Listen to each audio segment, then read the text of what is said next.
Alright, it's actually been a little cool this week, so I'm surprised to see this out. Oop. That was a tiger swallowtail, female. Eastern form, I guess. I don't really pay attention to Eastern and Western forms, so she was just out here sunbathing in the garden and stuff, and see what else we can find. Alright, we're back at the beach plum tree, which is in the genus Prunus. Prunus is like an excellent plant for insects in general overall, and ants are not excluded from that.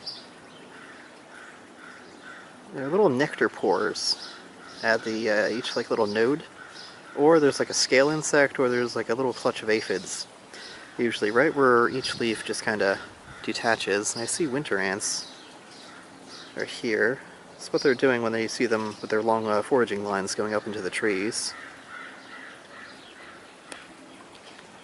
See what else we can find up here.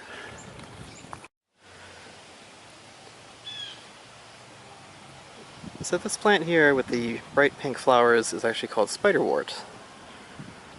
And as far as I know, it has nothing to do with ants. It's actually kind of it's a bulb or an onion kind of root structure. And those tend to repel ants, but I see somehow one of them has reseeded inside of a flower pot with Tetramorium nesting in it, so quite possibly Tetramorium moved the seeds to this plant. This is the Lasius interjectus colony, and it's the exact same spot that I've been filming for quite a while now, and I see they have dispersed their root aphids probably onto the roots to the adjacent trees and foliage around me. In this case, it's most likely a willow leaf oak. And the interesting thing I find about this species is that they're actually flying now. But I have never, and well, maybe on rare occasions, I've only ever found like alates sometimes under logs. Like, it's not like Lasius claviger or Lasius umbratus where you lift up a log and there they are. I'm really looking at what I'm filming, but let's just trying to see, are they here? No. Yeah, no queens. So what's going on, I think, is some colonies produce alates, others don't. But when you read about ants having nuptial flights indoors, this is one of them, and it's usually because the colony is nesting next to a central heating system or some sort of or a fireplace or something. Like they're like off season, because this species flies again, or at least queens that key out to this species fly again over the summer. And I have never been able to really say what colony they're coming from, and say like this is a queen from with this worker and this male. Like, I can never do that because I can never find the alates within a nest. I'm actually tempted to dig into this. Maybe I'll do that a little later. But anyway, I don't think this colony is flying because they're not near a heating system. But Lasius is a genus in North America anyway that's in need of some revisions. So it'd be great if we can get those someday. I'm not the person to do it though.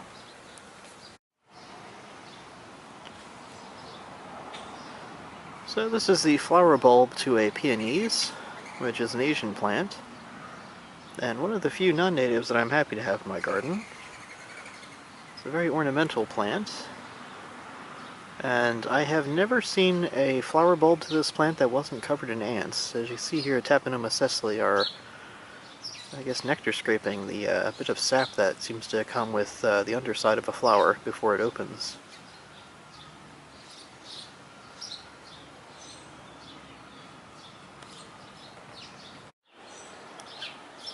This is the flower stalk to a blue muffin viburnum.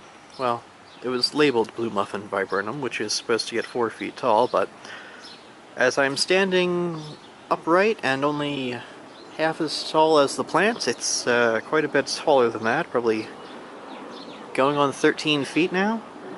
So I don't think it's a cultivar, it's more like the actual shrub, but aphids. I always find these directly underneath the flower buds here. And it's either Tapenoma sessile or Crematogaster crossi that tend the aphids, so it's always one or the other. It's a little later in the day now, and we're back with the perennial sunflowers. And on just about every stalk coming out of the ground, I'm seeing a variety of ants, usually Crematogaster crossi, Taponoma sessile, assorted Camponotus, and sunflowers. Even if it's just the annual variety, they're probably the cheapest thing you can get. Let's see, there's Crematogaster crossi there, nectar scraping. These actually, they're hosts to a variety of insects. Actually, that might be one right there. It's in focus, I can't actually tell what I'm looking at though. Actually, that might be a flower to something that just fell in there. But I do get like little leaf hoppers that, well, actually they look similar to that. Different things here. You see over here we have Camponotus pennsylvanicus, another one. And they just basically puff out, or pump out nectar and other things, and you can see here they get nibbled on by a variety of insects. Nothing really showy eats these, at least butterfly-wise, nothing showy. Most of the things that I think consume sunflowers bore inside the stem itself and go down to the roots or upward or do something like that. I very rarely find caterpillars on the leaves, so it does happen. But the flowers are pretty when they're in bloom. Chamacia done flowering, and they're going on to the process of making seed pods now. But that doesn't stop the aphids, but the aphids might stop the Chamacia. As they feed on the juices from this plant, all the stems and such, it'll actually stop the plant from reproducing. At least on the stalks that have aphids. I see the lower ones, these don't really have aphids on them. So those will probably produce better seed than these ones will. But the Camponotus pennsylvanicus seem to be enjoying these quite a bit. A correction from last week. I accidentally said that this the aphids on this stem of Joe Pyeweed are going to prevent this from flowering. My neighbor's dogs, they seem to leave them outside constantly. They annoy the hell out of me.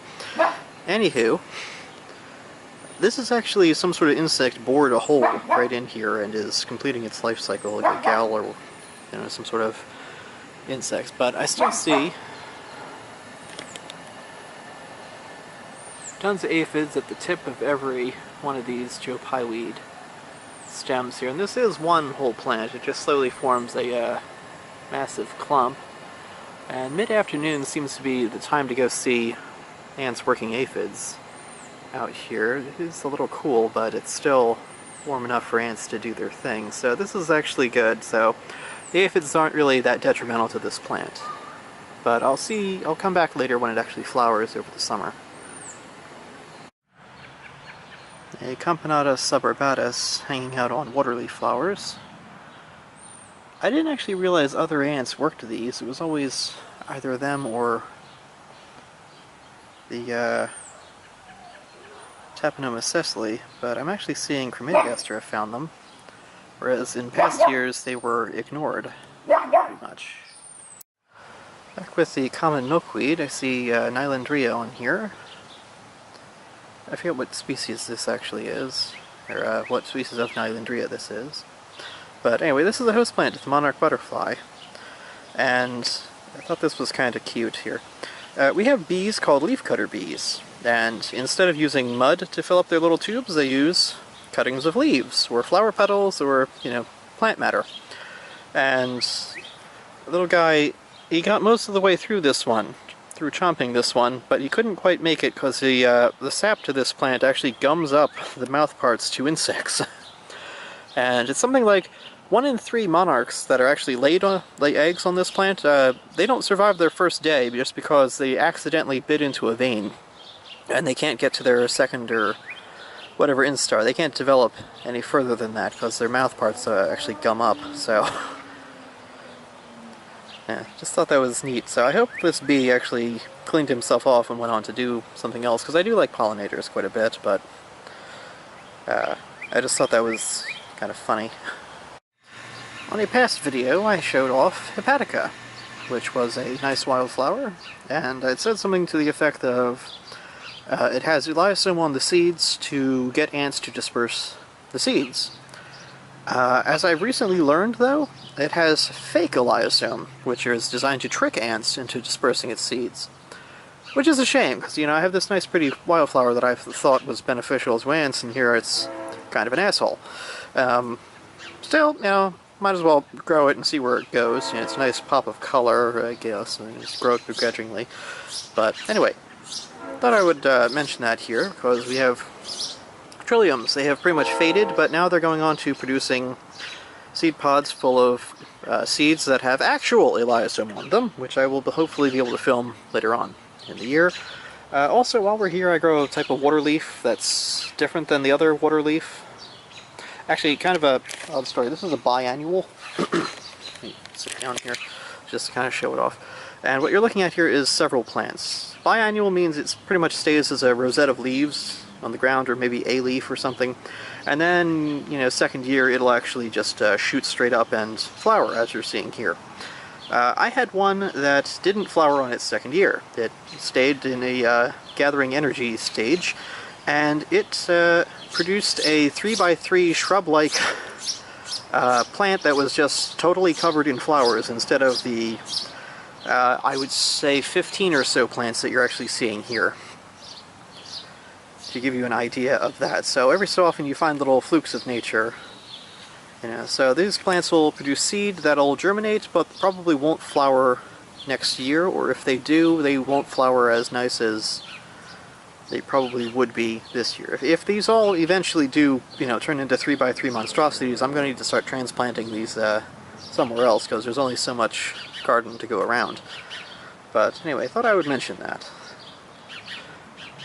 This is the bloodroot from the front garden, which had that nice big white flower. It was one of the earlier ones to flower also, and they have gone on to produce little seed pods now, which are swelling up quite nicely. That one's actually kind of facing. Yeah, there it is. And these will eventually, I think they lay on the ground first and then open. I might actually crack one open prematurely and see what's up with that. You can see how the stem is sort of just slowly making its way to the ground. So, next couple of days, I'll be sure to keep an eye on that. Maybe next week we'll crack one of these open. I only have 3 that I'm aware of. I did kind of throw some seeds out here, so kind of figure out what we're doing with these in a little bit. Or probably by next week, I'm sure. Anyway, bloodroot.